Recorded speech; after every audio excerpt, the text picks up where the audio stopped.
Hello guys, I'm Zach the Movie Fan, and happy 4th of July! To celebrate, I'm going to talk about a movie that has barely anything to do with the holiday. I wanted to talk about this movie, okay? Shut up. So, I just got back from finally seeing the new He-Man movie. I actually was going to review this movie more back in the beginning of June. However, I ran into a lot of car troubles after seeing Obsession, and that basically put this on hold for a while. Luckily, I was able to find a theater that was still playing it, and I finally saw it. And I really wanted to see this movie because I fucking love He-Man. Now obviously I didn't watch the original cartoon or have any of the toys back when it was popular. Wasn't even born yet when the show and everything was popular. However, there used to be a channel called Cubo, and every night they would play reruns of old school 80s shows like He-Man, his sister series, She-Ra, and Brave Star. Yeah, so I am a He-Man fan. I really do like the original cartoon. Even with how goofy it is, I still have a soft spot for it. And I've even tried keeping up with any new reboots and stuff that have come out for the character. I saw a few episodes of the 2002 show, and I thought that was decent. I saw the first season of She-Ra and the Princesses of Power, and I really liked the first season, and I've heard from many other fans that the show actually got better after season 1, so I'll definitely try and pick that show back up. I also watched the first episode of Masters of the Universe Revelations, and like a lot of people, I stopped after the first episode, because the first episode literally started with He-Man dying. So, yeah. Yeah. I am a He-Man fan. So when I saw the trailers for this movie coming out, I did get excited, especially when I heard that Travis Knight was directing it. Most people know Travis Knight for the movie Bumblebee. I'm more familiar with the stuff he's done for Leica Productions, like Paranorman, The Box Trolls, and, in my opinion, the best film he has made, Kubo and the Two Strings. That movie in particular is why I got excited, because that movie shows that Travis Knight knows how to make really good fantasy adventure films. So he just seemed like the perfect fit for a He-Man movie. The reception for this film has been quite divisive. Which made me even more curious as what my thoughts would be. And after finally seeing it, what are my thoughts? I fucking love this movie. Yeah, I'm not gonna beat around the bush or anything. Masters of the Universe kicks ass. Yeah. In fact, I loved this movie so much that this is one of the few times where I legit was like, I need to do a review of this movie tonight. I need to talk about it. And that really happens with me. Usually I like to give it a couple days, get my thoughts sorted out and all that. With this movie, no, I need to do a review tonight because I loved this movie that much. The movie's premise is pretty simple. It's basically an origin story for He-Man. It focuses on Prince Adam, who, at a young age, is forced away from his home Eternia and sent to Earth when the evil Skeletor, played by Jared Leto, attacks Eternia. However, in order for Adam to get back home, he needs the infamous Power Sword, but during the portal trip to Earth, he had lost it. Now he's a grown man, and he had finally found the sword again, and reunites with Teela, and returns to Eternia to gather the remaining warriors of Eternia together so they could take down Skeletor as Adam becomes the chosen warrior of Grayskull, He-Man. There is a lot to really, really, really like about this movie for me personally. In fact, if there was anything I had to point out that I didn't like, and even then it's a minor nitpick, it's that the movie does take a bit to get going, and I have heard some people say that. I've heard some people say that they feel the movie is too long, that it didn't need to be 2 hours. It personally didn't bother me. I was entertained the whole time. I will admit, it does take a bit to get going, but like the first, I would say 20 minutes aren't that bad. I mean, yeah, it's a bit slow and not all the jokes land, but none of it is painful. It's a decent setup for our main character Adam and the plot and everything. But even then, I wouldn't say the first 20 minutes are awful or anything. They're fine. I think the rest of the movie more than makes up for that.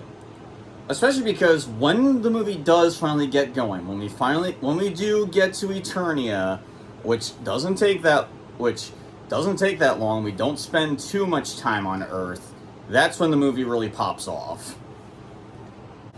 There is just so much awesome about this movie, I don't know where to begin. Okay, start off. The cast in this film is fucking amazing. Everyone did an incredible job with what they were given. These actors understood the assignment they were given, and they gave 1,000,000%. When these characters are on screen, I see the characters from the original show. They all play their parts that fucking perfectly.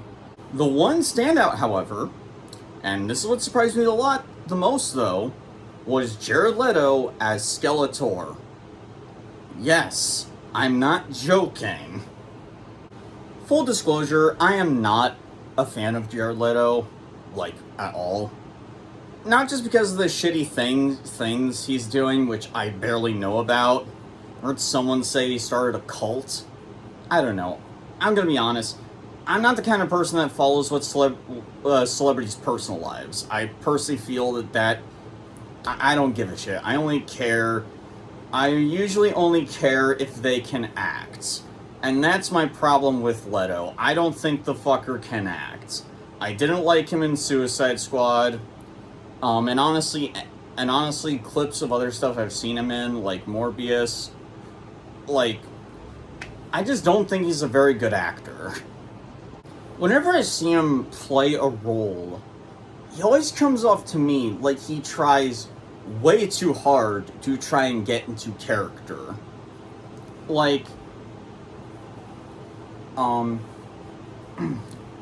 His performance as the Joker in David Aaron's the 2016 Suicide Squad film is a great example of that. He tries really hard to be scary and intimidating, and it really just comes off as pathetic to me.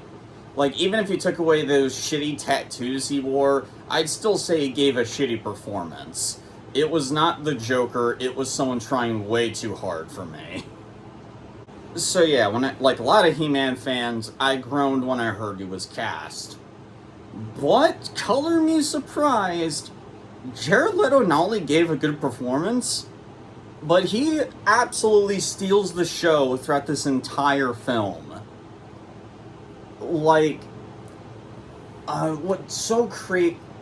Jared Leto manages to capture a lot of the appeal of Skeletor as a villain. He manages to capture the backstabbing, devious asshole part of the character, while also capturing his goofy, more flamboyant side. And Jared manages to play both very well, surprisingly. In fact, what's so crazy about his performance in this is that I couldn't even tell it was Jared Leto. No joke. And I'm not just saying that because Skeletor's mostly CG in this movie. I mean, legit, listening to his voice, you can barely tell that's fucking him at all. He did an incredible job. Maybe a shitty human being, but goddamn it, he finally gave a performance that is really good. I never thought it would see the day.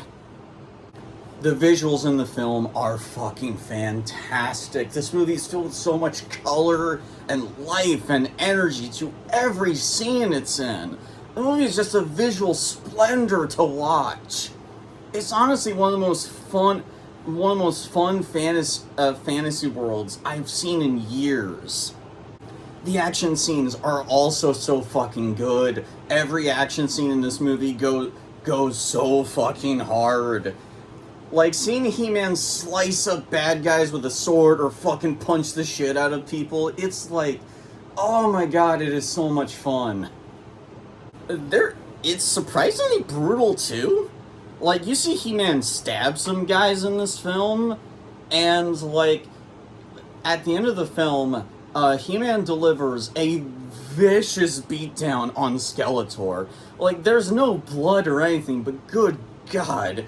Like, at the end, you could just feel how fucking painful every punch towards Skeletor is, and how satisfying it is. Oh, it is so much fun. Yeah, now, a lot of the criticisms I have heard for this movie is towards, the movie's sense of humor, and I will admit, I do get that. This movie does have a lot of jokes in it, and obviously not all of them work. However, I wouldn't say that, like, it makes the movie painful. Like, when a joke doesn't really land, you just kind of shrug and say, okay. It's not the kind of unfunny where it's physically painful. You know, like, say, the movie Disaster Movie.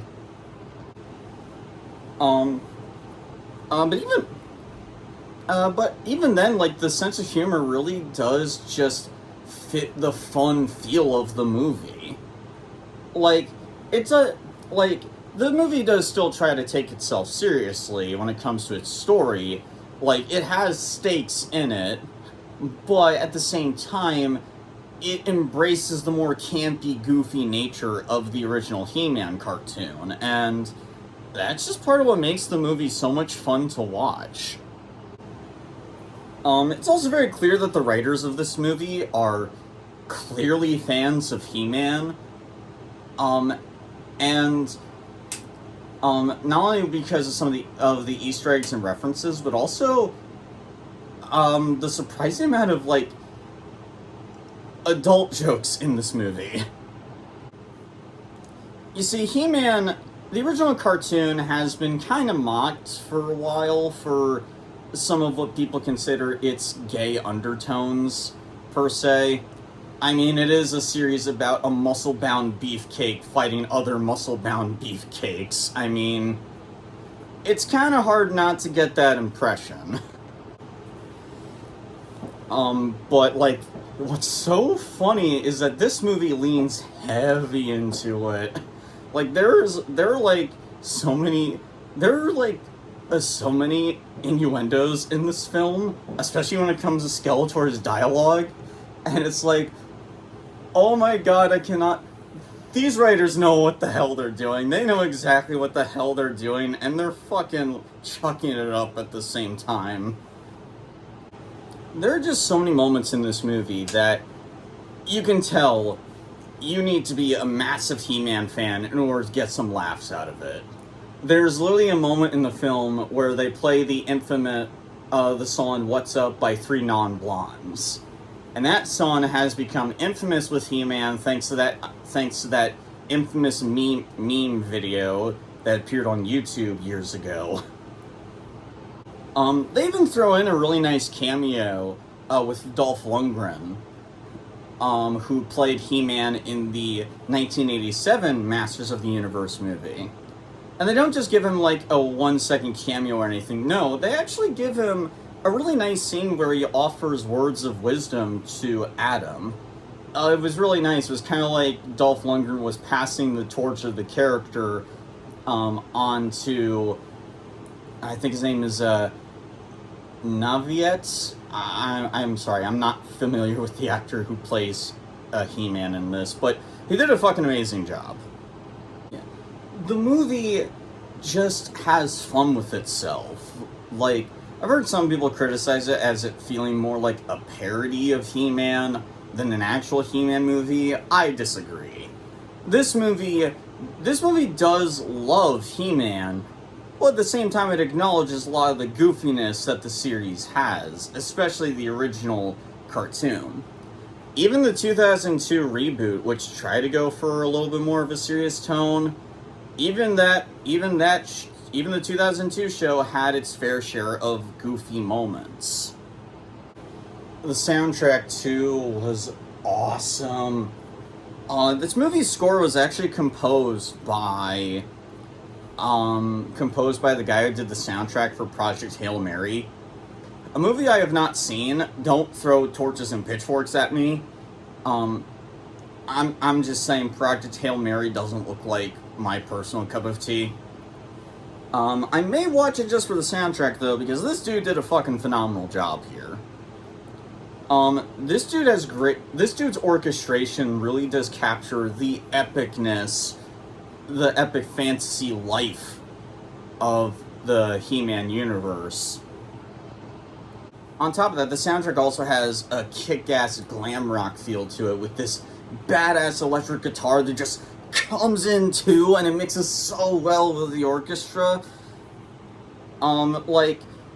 Again, this soundtrack sounds like it came, like, out of the 80s. It just sounds awesome as hell. And there's reason for that, because the glam rock feel is due to the soundtrack is due to Brian May, the famous guitarist of Queen, actually working together with the composer. And let me tell you, it fits so well. Like, this soundtrack, like, I don't even care that they barely play the He-Man theme in this movie. Like, the soundtrack is so badass and so amps you up, you don't give a shit. That's how fucking awesome the soundtrack in this movie is. Yeah. Is this movie perfect? No, it is goofy, it is silly, it is campy, and it is ridiculous at times, but that's He-Man. That's always been a part of the character, this franchise's charm. And I love that this movie just goes all in on that. It doesn't try to take itself too seriously or try to be bleak or anything like that. No, it just tries to be campy, goofy fun, and that's what He-Man is supposed to be. Complaining about a He-Man movie being goofy and campy is kind of like complaining about the 1980 Flash Gordon film for being campy and silly. Like, that's a part of the charm, dude. Just lighten up a bit. Plus, maybe just me, but I'm really getting sick and tired of people trying to make goofy characters more dark and gritty. I mean, don't get me wrong, with some characters it works. Batman and James Bond are characters who have had a campy history, but have also shown that they can also handle really dark, mature stories as well. But that doesn't work for everyone. I feel like if they did try to make this movie more darker and serious, probably would have felt something like Zack Snyder's Man of Steel or Fant Four Stick, and I fucking hate those movies.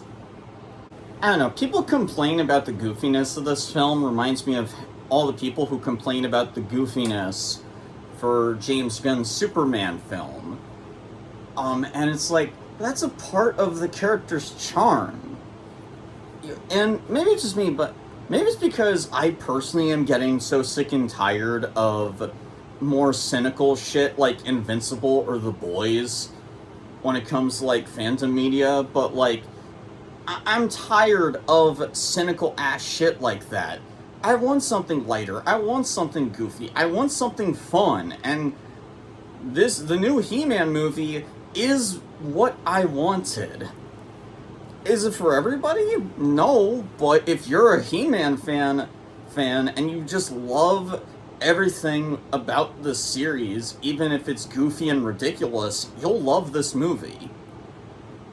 And that's another reason why I wanted to do a review of this movie so quickly, because this movie has not done very well financially. It had a budget of around $200 million, and it only made back, so far, $110 million. And that is a fucking shame. Like, I fucking hate when movies like this, who genuinely, try to deliver a really fun, entertaining experience, and the movies just don't make any profit at all. I really hope that, like, when this thing hits rental or streaming, that it'll boost sales and shit. I don't know.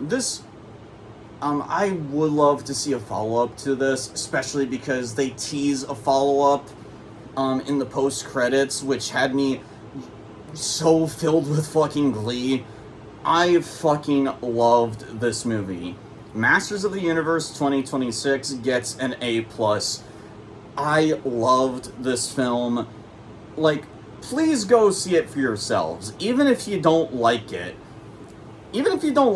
which is fair, it is a very goofy and ridiculous film.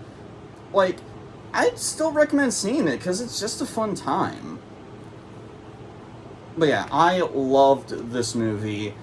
Please go check it out yourself. So, the Masters of the Universe movie. Have you guys seen it? What did you think of it? Let me know down in the comments below. If you want to leave a request for a future review, you can do that as well. I promise I will get to the remake of The Cube. I just really wanted to talk about this movie because of how much I enjoyed it. It's a good thing too, because, spoiler, the remake of The Cube sucks. But I'll get more into that soon. That's all I got for tonight, guys. Take care, and I hope you have a lovely 4th of July.